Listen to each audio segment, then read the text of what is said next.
Hi, I'm also an asexual here. This is my transgender video. I'm inside for once. It's cold outside. I'm here with my transgender friend Ivor Hall, aka Wayfinder. Yes. There'll be a link to their channel in the video that we've done on there in the description, probably. Okay. Okay, so just for starters, we'll do, as usual, what transgenderism is. Yeah, I think from my experience, transgender is when you feel you identify more as the gender you were not born with. For me, it was the fact that I was born female, and a few years ago I realised that I didn't identify as that anymore, and I was much more in between non-binary and male. But some people, they're all the way at one end. Some people sometimes they're in the middle, like in between non-binary or female. Yeah, as if it was on like a scale. Yeah.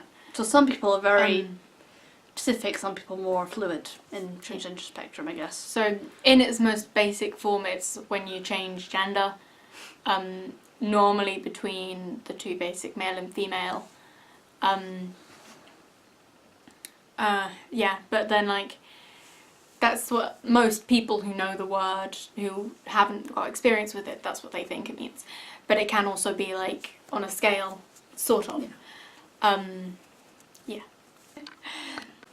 Is like common things that people will say to you on the topic. Oh, okay. The first one I'd say is they ask you if you're a man, if you're F to M or you're M to F. Female to male, male to female is that do you still identify as straight or gay or your sexuality or what you're attracted to? Yeah. In essence, it's kind of annoying because they have the idea that your sexuality and your gender are connected. In a sense they are, but yeah, like because you know if you say you're gay, then it's loving your same gender, so you'd have to be that gender kind of. Yeah.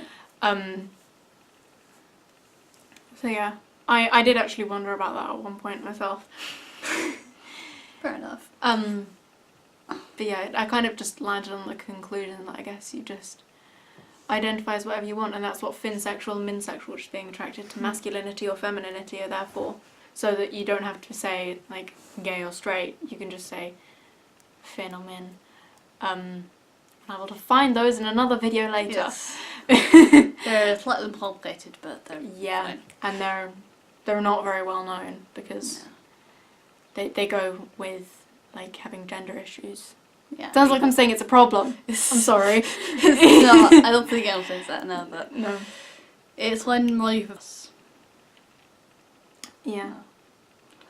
I'd say if gender does become part of your life, something that's different for you, it's not gonna generally affect your sexuality unless you feel it does. Say if you want to start identifying as gay, if you are a girl want to become a boy, and you still want to date guys.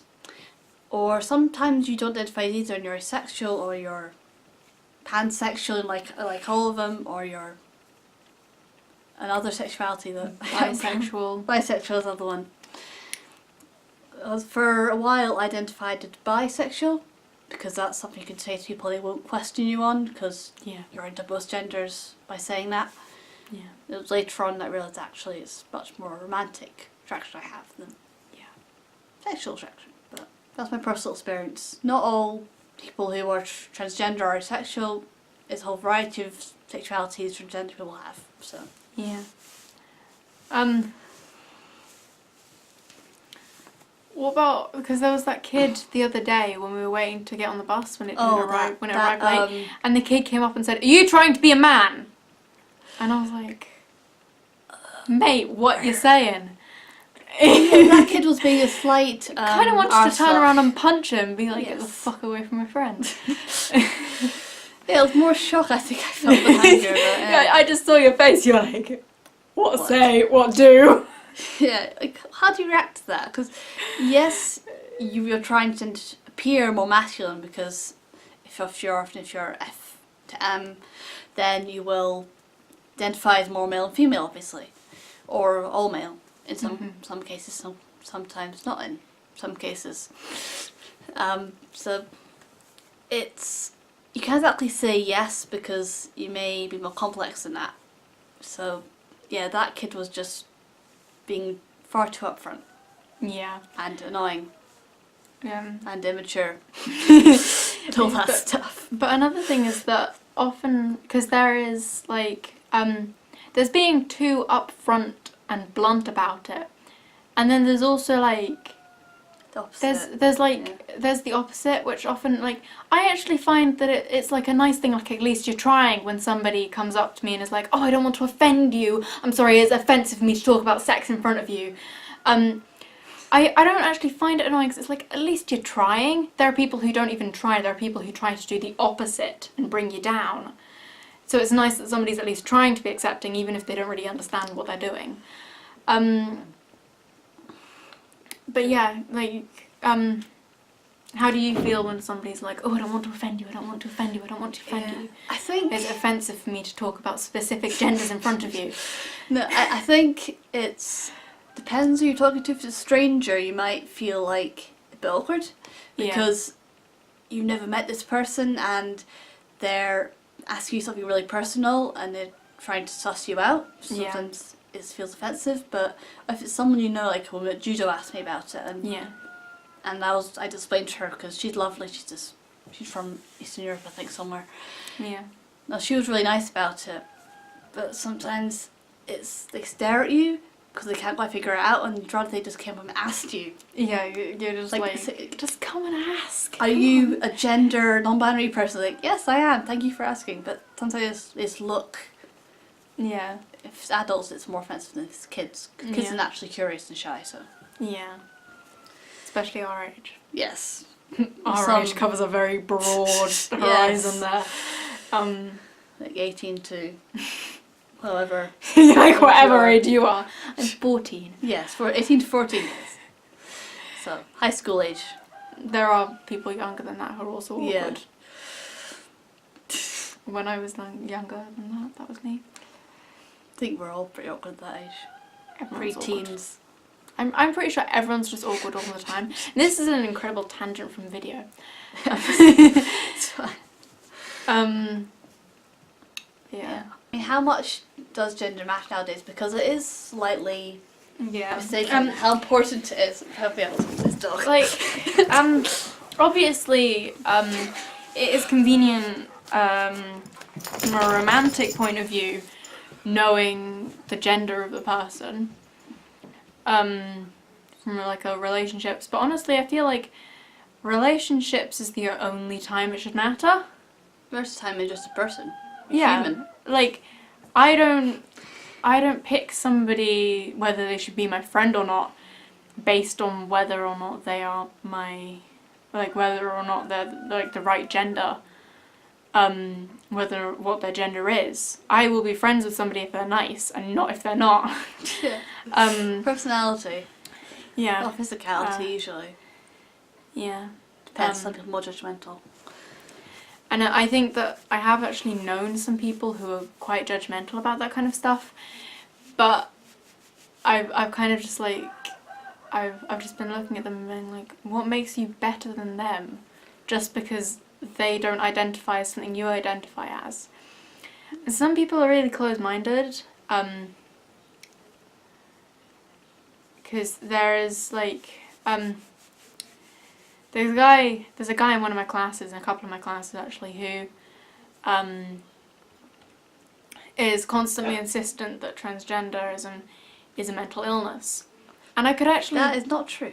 I could see where he was coming from, like, with the idea, but it was also like, even if it was, so what? It's not doing anybody any harm. Let somebody feel how they feel and be who they want to be.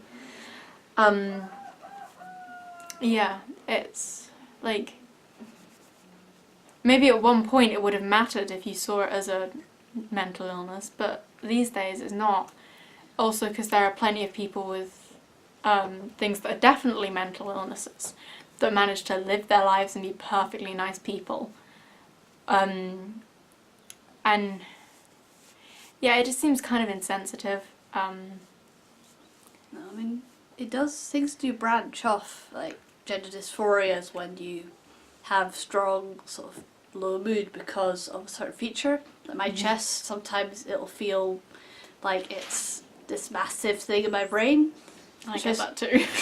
Yeah, I think everyone does. I'm like, for those who don't know, I'm like, don't mind, call me whatever pronoun you want. Agender. Yeah, and sometimes, as you can see, I was born female. Sometimes feel more masculine on certain days. Yeah, but that's not what this is about. No, but it's still related though. Yeah, No, it's sort of, because like, I don't know, once you've gotten into transgender, there's not actually, it's probably the most well known of the genders that aren't female and male, so there isn't actually much you can say about it. like So- non-binary's in that spectrum. So Yeah, that's another one. you Wait, kind of got to like in the middle. look at all the others, because there's like, there's gender fluid, non-binary, What are the ones? agender, Oh, agenders. demigender, demi-boy, demi-girl. Yeah. So there's something more explaining. Yeah. But Another it's- time maybe. It's a start off for something much bigger as transgender, but even many of these gender labels or identities, they share a common thing of gender dysphoria, which is just, and it could be about your lower regions or it could be about your upper regions. It still causes you same irritation that, say, someone with OCD would have with a messy room or with something not being right. Mhm. And it's something that, despite what you're doing, it's always there nagging you, and it's completely. Sorry. It's completely irrational because often you're wearing something to compress your chest or you're doing something about a certain feature, but it's a mental thing, so you can't get rid of it until it passes. But it's the same for most gender identities that involve certain physical features, so not Yeah. just a trans issue, guys. And it can even like, there's kind of like a rule that can be applied to other aspects of life, like not just gender. It can bleed out a little bit into sexuality, but also there are like other mental disorders that can apply to, sort of, like parts of it can. Yeah, it can kind of like, yeah. Another video. There's so much stuff in this, I'm like, Yeah. another video. Find out about that later. Thank you for watching if you Yes. did survive me this long. Come back and watch more of this YouTuber's video. This YouTuber. Yes. Um, This YouTuber. That thing That over there. that's when it's sexual. Yay. Her future videos. Waits 5 months. Yeah. Okay. Subscribe to that one. They're good. Yes. And See you folks at the time. Goodbye. bye. This camera's backwards. Can't wave. I'm like, goodbye.